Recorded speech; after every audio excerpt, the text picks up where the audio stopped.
नमस्कार, आवाज इंडिया में आप सभी का स्वागत है। मैं हूं सीमा। भारत ने एक बार फिर से अंतरिक्ष में इतिहास रच दिया है। इसरो ने अपने भारी भरकम रॉकेट बाहुबली यानी कि LV-M3M5 के जरिए देश का अब तक का सबसे वजनी संचार उपग्रह CMS-03 सफलतापूर्वक लॉन्च कर दिया है। ये सैटेलाइट भारत की संचार क्षमताओं को नई ऊंचाई देने के साथ ही साथ रक्षा क्षेत्र को भी मजबूती प्रदान करेगा। आंध्र प्रदेश के श्रीहरिकोटा से उड़ान भरते ही बाहुबली रॉकेट ने भारत को एक और कामयाबी की ओर पहुंचा दिया।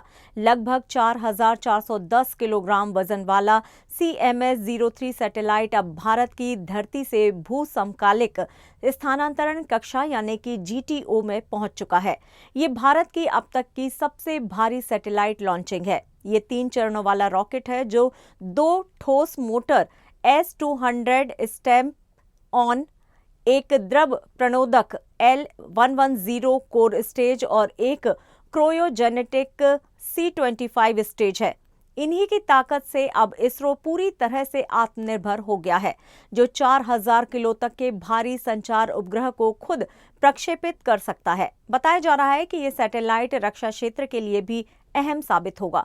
हालांकि इसरो की ओर से इस पर कोई आधिकारिक बयान नहीं आया है। कहा जा रहा है कि CMS-03 भारतीय सेनाओं के बीच सुरक्षित और हाई स्पीड कम्युनिकेशन में अहम भूमिका निभाएगा। भारत लगातार अंतरिक्ष विज्ञान में अपनी जगह मजबूत कर रहा है। चंद्रयान 3 की ऐतिहासिक लैंडिंग, आदित्य L1 मिशन से लेकर स्पेस रॉकेट प्रयोग तक इसरो ने हर क्षेत्र में अपनी क्षमता का लोहा मनवाया है। अब भारत सिर्फ उपग्रह भेजने वाला देश नहीं, बल्कि गहरे अंतरिक्ष अभियानों में भी एक उभरती हुई अंतरिक्ष महाशक्ति बन चुका है।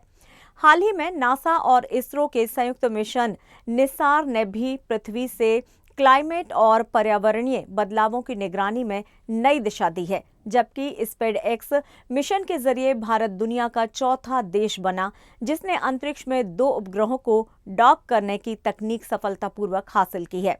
एक के बाद एक सफल मिशनों में साबित कर दिया है कि भारत का भविष्य अब सिर्फ धरती तक सीमित नहीं, बल्कि अंतरिक्ष की नई ऊंचाइयों पर है।